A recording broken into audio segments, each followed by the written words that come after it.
jurídica de ella ya no es de la general, porque general estamos hablando específicamente de salud, educación. Aquí ya estamos hablando de que esas atribuciones y potestades que se le van dando a esos órganos ya administrativos propios del ente de la persona jurídica. ¿Me voy a entender? Carlos, ¿sí? Perdón, Lick, entonces cuando habla usted de la especial se refiere básicamente a la estructura organizativa que tenga cada ministerio a lo interno del mismo. Exacto. Muy bien, Carlos. A ese es el enfoque que se le da a esa competencia especial. Ok, gracias, Lick. César, ¿estamos bien o platicamos un poquito más en el sentido de la especial? Sí, ahí estamos, Lick, ya está todo entendido. Gracias. Ok. Sí, esa distribución de esa competencia se va a realizar de acuerdo con la naturaleza, ¿verdad? De las tareas o función que se asigna a cada uno de esos órganos administrativos, ¿verdad? Entonces, asegurando que cada entidad pública actúe dentro de su ámbito y con la responsabilidad de vida, ¿verdad? Entonces, ahí tenemos esas dos competencias administrativas que se van generando. Después tenemos, las pueden ustedes contemplar en el artículo 27 de la ley del organismo ejecutivo. Si alguien me pudiera apoyar dando lectura.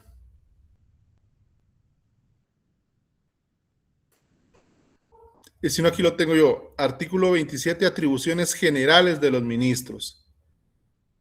Además de las que asigna la Constitución de la República y otra ley, los ministros tienen las siguientes atribuciones, ya como tal: cumplir y hacer que se cumpla el ordenamiento jurídico en los diversos asuntos de su competencia, la materia que se les ha asignado; participar en sesiones de Consejo de Ministros; ejercer la rectoría de los sectores relacionados al ramo bajo su responsabilidad; desconcentrar y descentralizar las funciones y servicios públicos que corresponden a su ramo; en la ejecución de la política general del gobierno, coordinar los esfuerzos de los órganos de la administración pública bajo la responsabilidad; dirigir y coordinar la labor de las dependencias y entidades bajo su competencia;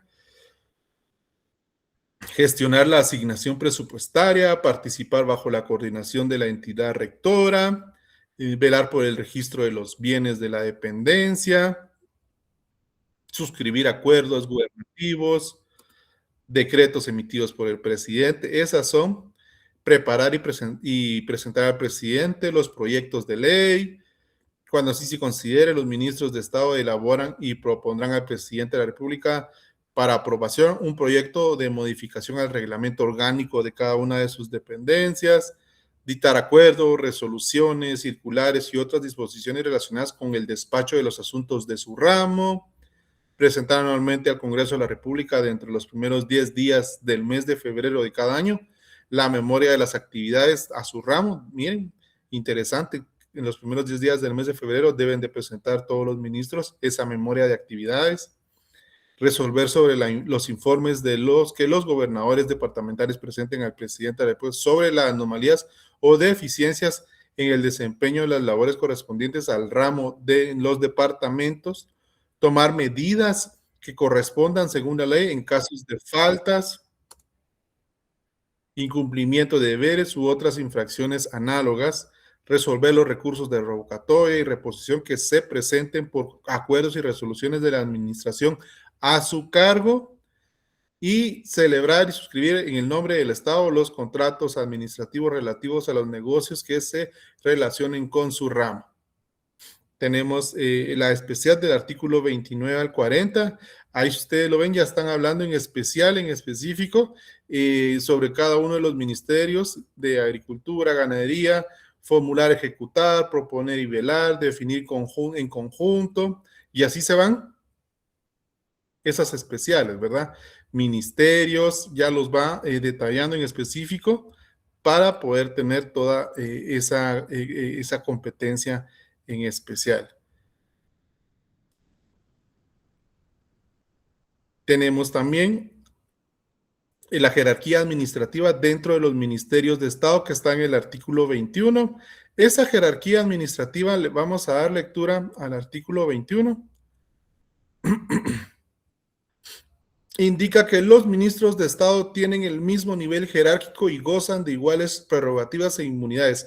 Les está dando esa estandarización entre todos los ministerios. Todos los ministros tienen esas 5 estrellas si lo queremos ver desde este punto específico, ¿verdad? Deben de tener cada uno, todas, ese nivel administrativo de igualdad. No hay una supremacía dentro de ellos.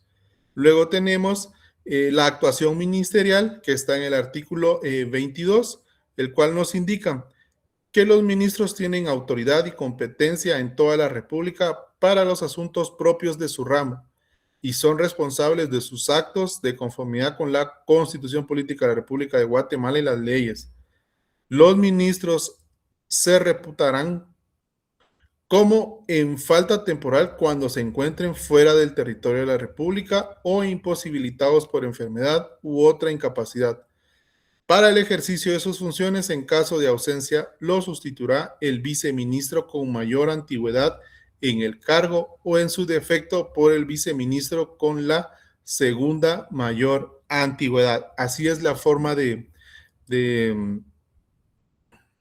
sustitución dentro de los ministerios cuando el titular del cargo, por alguna de las circunstancias que hemos comentado, se va a ausentar en el ejercicio del mismo. Empezamos por el viceministro con mayor antigüedad y en su defecto por el viceministro con la segunda mayor antigüedad. Así va a ser como va a irse dando ese corrimiento, dado caso exista pues la ausencia del titular del cargo, ¿verdad? Así es como podemos ir viendo lo de la actuación. Siempre va a haber quien esté representando para fines de actuar, de ejecutar y de accionar por cada uno de los ministerios. Tenemos la rectoría sectorial. Esta rectoría sectorial indica en el artículo 23 del artículo de la ley del organismo ejecutivo que los ministros son los rectores de las políticas públicas correspondientes a las funciones sustantivas de cada ministerio. Ejercen un papel de coordinación y facilitación de la acción del sector y sectores bajo su responsabilidad, para lo cual deben coordinar esfuerzos y propiciar la comunicación y cooperación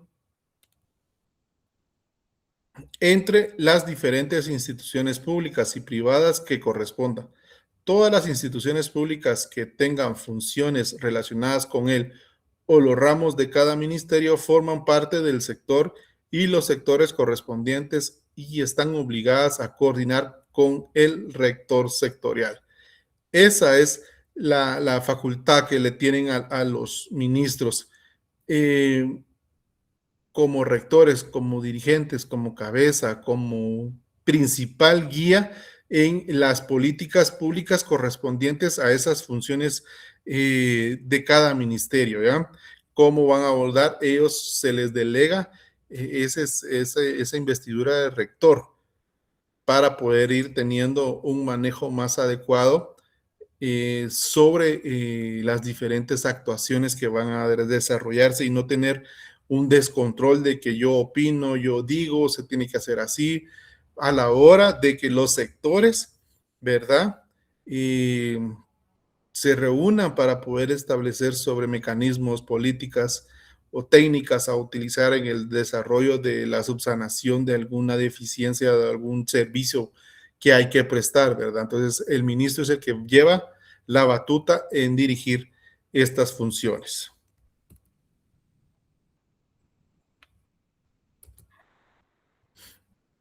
Luego tenemos esa estructura administrativa.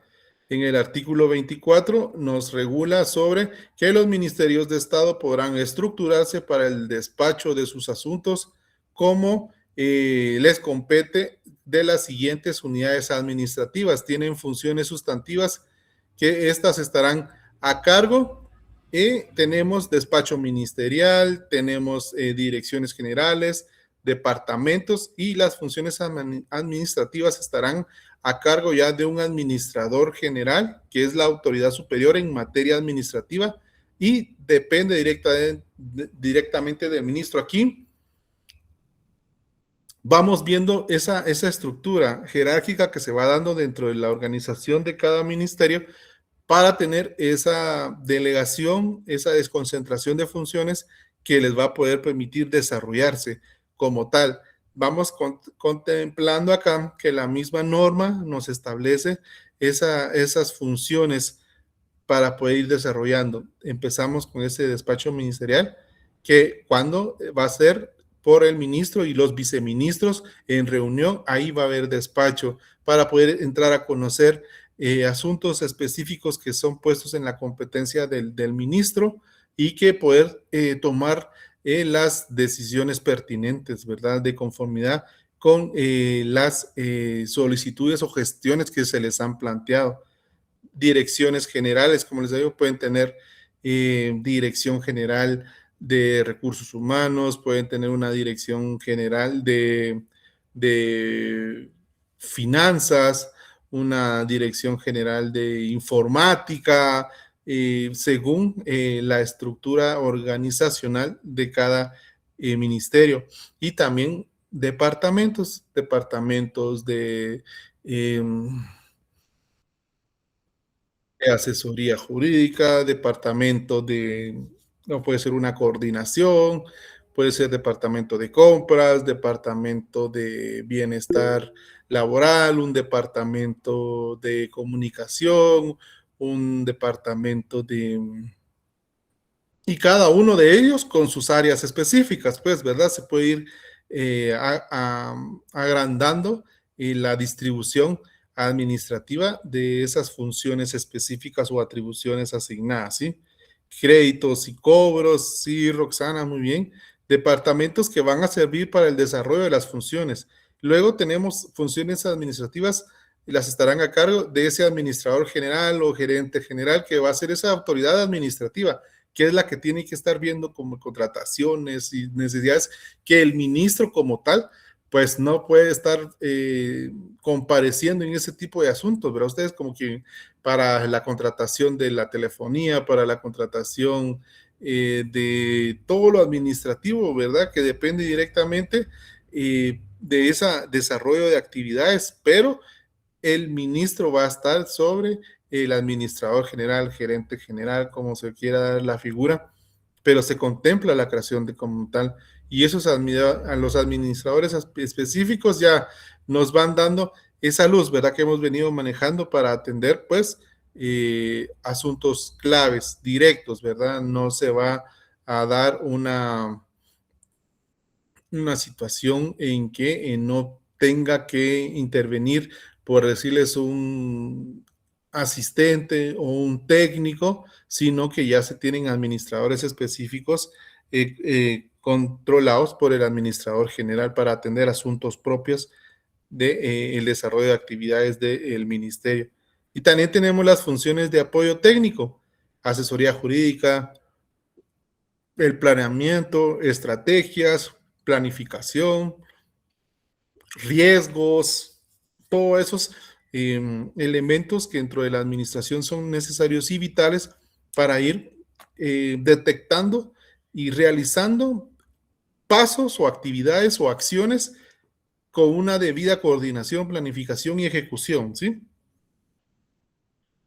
La función de control interno estará a cargo de la unidad de auditoría interna. Siempre el manejo de plata, de fondos, ¿verdad, compañeros? De normativa, de que se cumplan con los procedimientos propios. Hay procedimiento para poder solicitar la adquisición de un bien, hay procedimiento para, pues, requerir bienes, hay procedimientos internos que se deben de crear para poder ir adquiriendo y ejerciendo derechos y obligaciones, ¿verdad? Entonces, esa auditoría interna es la que está a cargo de esa unidad de velar que se vaya actuando dentro de la ética y coordinación de actos administrativos de una forma adecuada, ¿verdad? Porque no podemos tener a todos sin ese control, que no puede estarlo ejerciendo el ministro, el viceministro, ni el gerente directamente, sino que para eso se crea esa unidad que va a estar auditando todo lo que se hace, se compra, se realiza, se pide, se gestiona, se mantienen esas figuras de auditorías internas, ¿sí?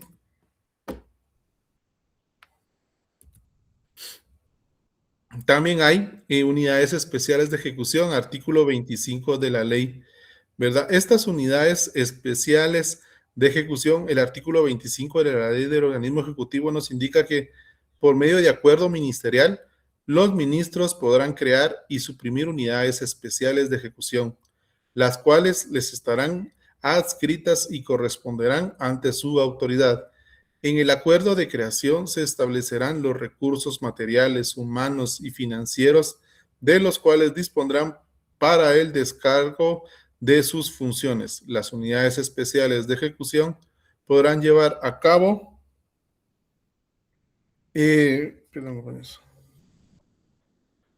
planes, programas o proyectos específicos adecuándose a las necesidades de funcionamiento de la organización ministerial.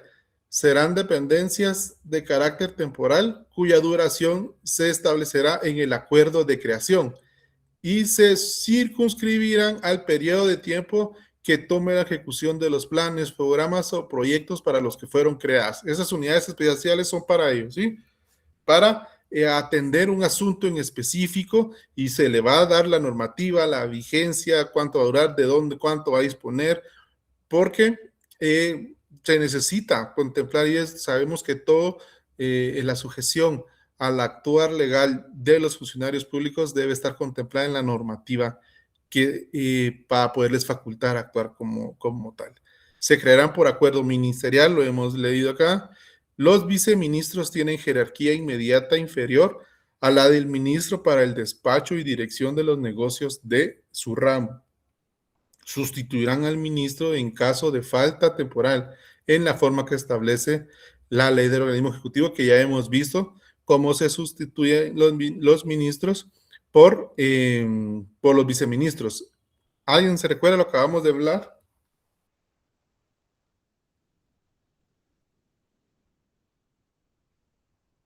Es según la antigüedad de los viceministros. Sí, sí, sí. Efectivo. ¿Y solo un criterio o hay dos?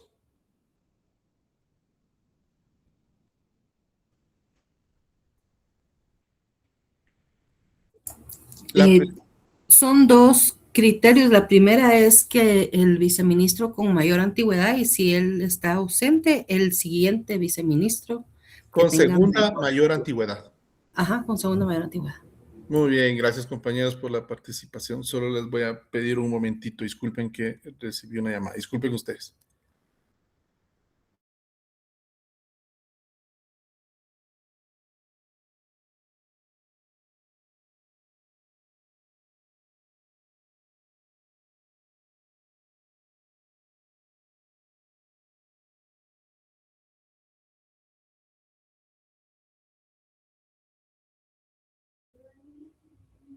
Ya, gracias compañeros por la espera. Disculpen ustedes. Entonces, estamos acá, ya hemos visto esta situación.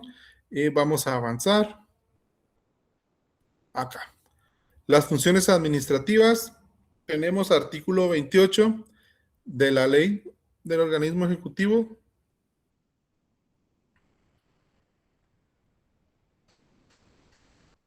Funciones administrativas de los ministros.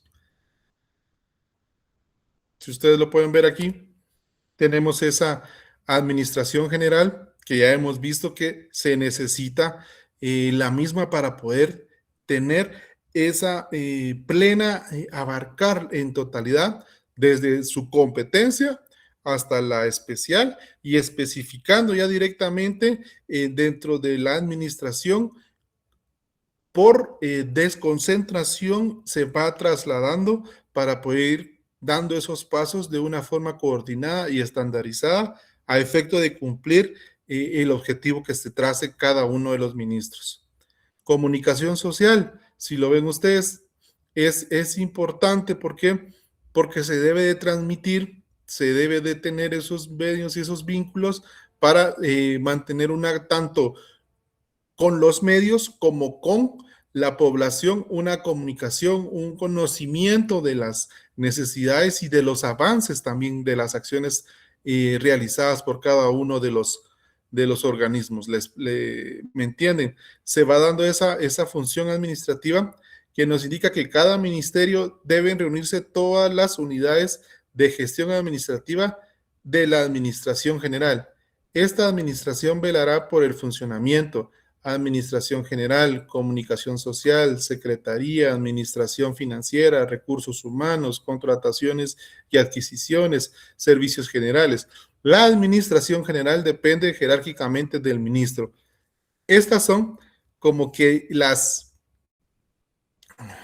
gestiones administrativas importantes a abarcar que se deben de canalizar inicialmente a la hora de la estructuración de un ministerio, ¿sí? Esto es lo que necesita tener esa estructura base por la persona jurídica que hemos determinado en su competencia como tal. Va a tener esas formas de competencia transmitidas a través de la comunicación social, la secretaría, la administración financiera, recursos humanos, contrataciones, adquisiciones, servicios generales, que los servicios generales son a todas esas aspectos que se necesitan para que la institución camine, ¿verdad? Ustedes, luz, agua, basura, telefonía, internet, personal que desarrolle esas funciones, mantenimiento, todo ese ámbito tan amplio en el cual deben de tener injerencia cada una de sus funciones administrativas como tal. Ya la de contrataciones y servicios, pues hemos visto, pues si necesitamos nosotros el servicio de agua, el servicio de internet, la luz, todo eso se tienen que ver esos servicios en la contratación a la hora de la instalación del inmueble que va a abarcar y va a sostener las oficinas administrativas, ¿verdad? Recursos humanos y fundamental. ¿Por qué? Porque sin el elemento humano hemos visto que la administración pública no puede. Su mayor elemento es el elemento humano, va a ser su baluarte. ¿Por qué? Para poder funcionar, atender y prestar el servicio, ¿verdad? Es vital. Y ya la administración financiera pues tiene que ver con todo el manejo pues, del movimiento de gastos, ¿verdad? Ustedes, hay también dentro de las administraciones financieras tenemos los fondos rotativos, ventanillas especiales, cajas chicas. Sí, Carlos. Lick, solo un aporte a lo que usted está mencionando.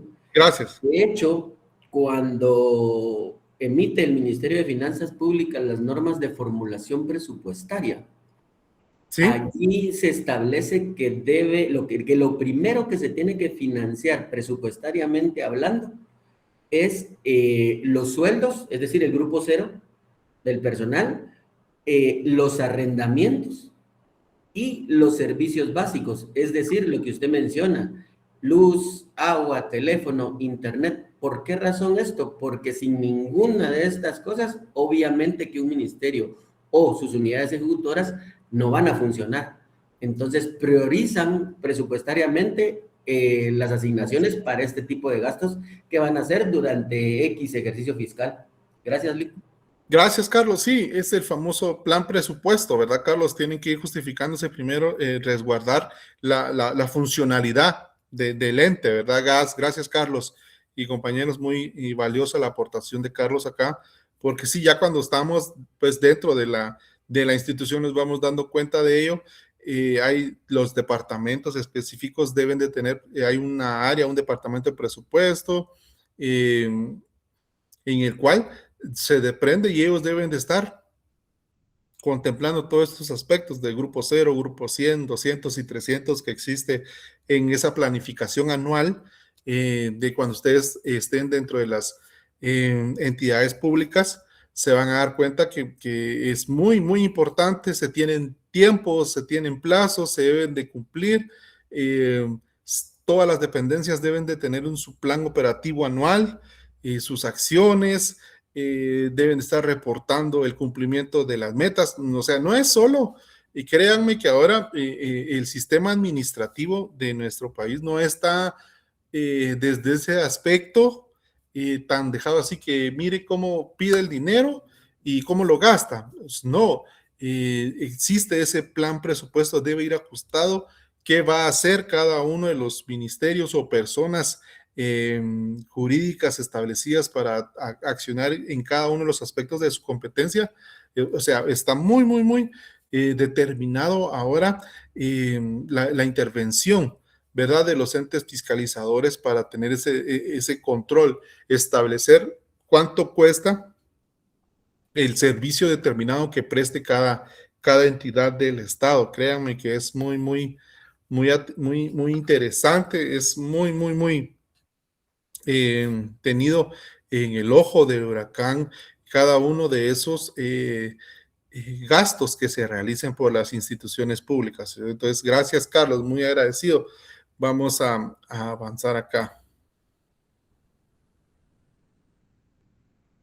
Y pues acá pueden ver ustedes pues el detalle de los ministerios que tenemos. Empezamos con Ministerio de Agricultura, Ganadería y Alimentación, que está contemplado en el artículo 29, ¿verdad?, de la Ley de Organismo Ejecutivo. En el artículo 29 bis sigue el Ministerio de Ambiente y Recursos Naturales. En el artículo 30 ya tenemos al Ministerio de Comunicaciones, Transporte, Obras Públicas y Vivienda. En el artículo 31, Ministerio de Cultura y Deportes. En el artículo 32, Ministerio de Economía. Artículo 33, Ministerio de Educación. Artículo 34, Ministerio de Energía y Minas. En el artículo 35, Ministerio de Finanzas Públicas. Artículo 36, Ministerio de Gobernación. Artículo 37, Ministerio de la Defensa Nacional. Artículo 39, Ministerio de Salud Pública y Asistencia Social. Artículo 40, Ministerio de Trabajo y Previsión Social. Y ya ven ustedes, ahí también tenemos ya los Ministerios de Ambiente y Recursos Naturales, Ministerio de Desarrollo Social. Hemos visto el sustento legal que van a poder tener los ministerios, pues que se consideren necesarios, ¿verdad? Como lo establece nuestra Constitución en el artículo 193. Habrán los ministerios que la ley establezca para el despacho de los negocios del organismo ejecutivo, y habrán los ministerios que la ley establezca, ¿verdad?, con las atribuciones y las competencias que la misma ley señale. Van a ver y se van creando los mismos, ¿verdad? Según, pues, no es una situación que esté, pero imagínense que se nos vengan aspectos que marquen un cambio radical en la sociedad, ¿verdad? Entonces sí es importante que tengamos nosotros contemplada la apertura a esa situación de los ministerios, ¿sí? Y pues tenemos aquí los viceministerios de Estado, que su origen surgen como consecuencia de la excesiva competencia que se desarrollan dentro de los ministros. Su función es exclusivamente a nivel interno del ministerio, ¿sí? No ejercen competencia y su labor es de ayuda al ministro de Estado. El ejercicio de la competencia administrativa en ausencia del titular. El viceministro sustituye temporalmente al ministro, pues la competencia corresponde directamente a los órganos y no a los funcionarios, razón por la cual en ausencia del ministro la sustitución es inmediata, ¿ya? Ya hemos contemplado pues de mayor antigüedad y en otro caso el de segundo de mayor antigüedad. Ese es el origen de los viceministros. La competencia es exagerada, la materia es muy amplia, entonces necesitan que ese apoyo o esa competencia, una labor de ayuda es importante.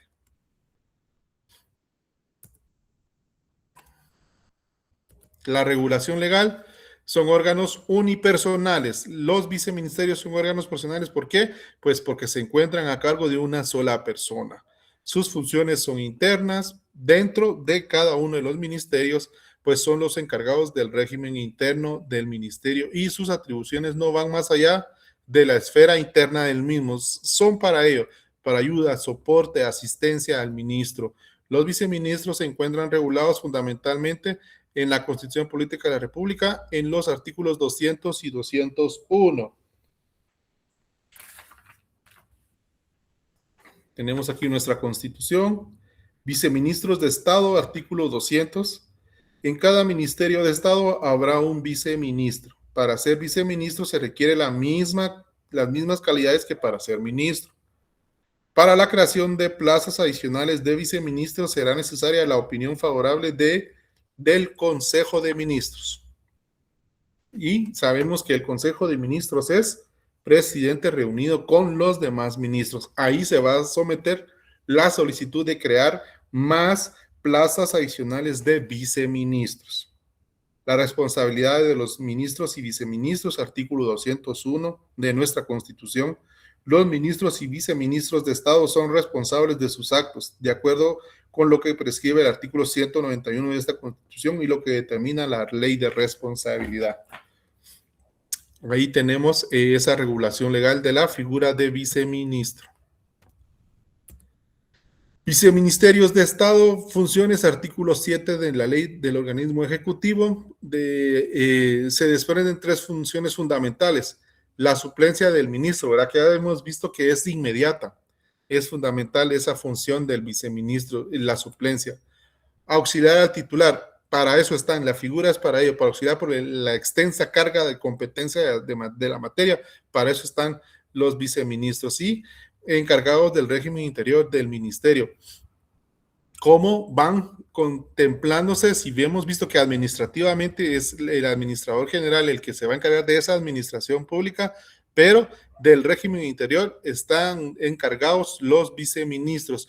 Todas esas ética, parámetros, directrices internas de conducta, de actuación, de desarrollo, de actividades del personal, para eso están los viceministros. La creación se requiere de la opinión favorable, como ya lo vimos en el artículo 200 de nuestra Constitución, del Consejo de Ministros y el presidente de la República mediante acuerdo gubernativo refrendado por el ministro que corresponda y se publica.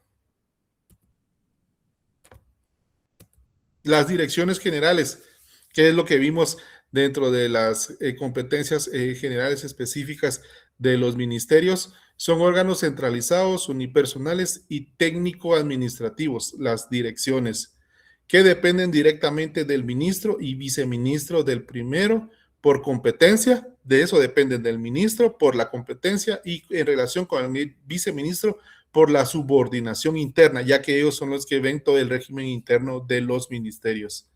Es por medio de estas que se realizan las funciones específicas de cada ministerio, siendo por ende las dependencias técnicas administrativas, las direcciones generales, que son las que dan ese soporte con opiniones, en conjunto, para soportar la toma, la creación o la derogación de factores tanto humanos como de liquidez en relación a cada uno de los ministerios.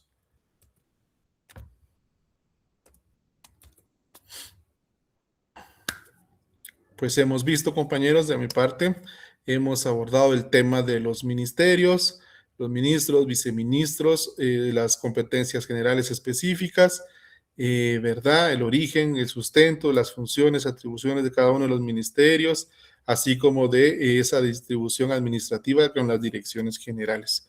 Fue un gusto, hoy sí teníamos bastante contenido, hoy no pudimos platicar mucho, solo les quería argumentar rápidamente.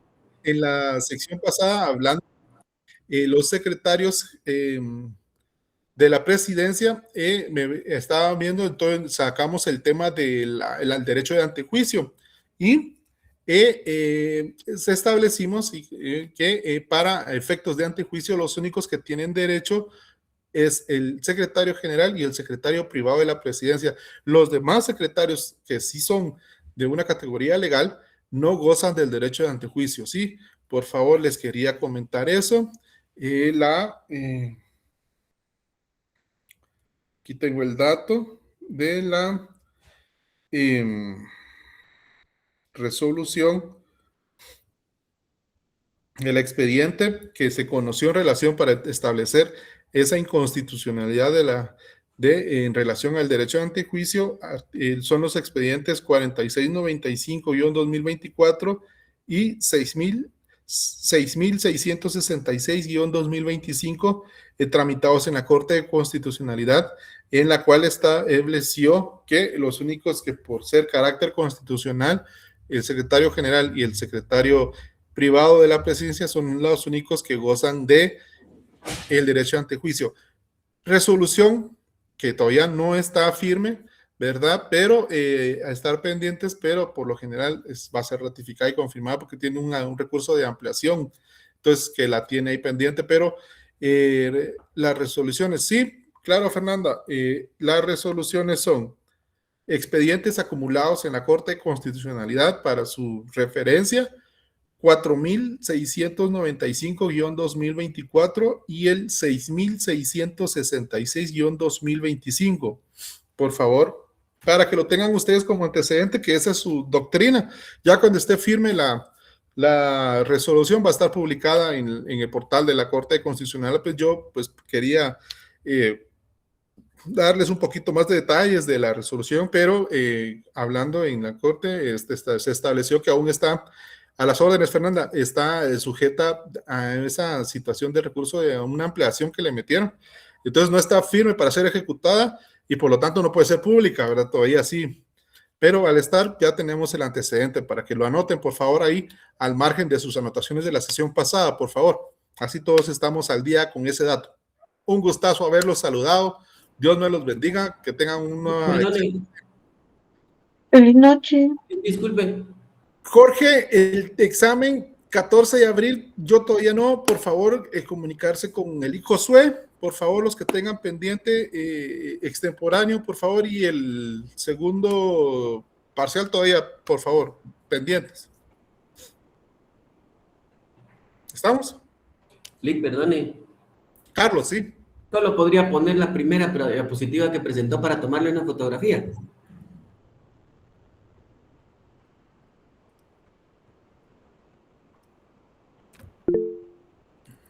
Ya. Jessica.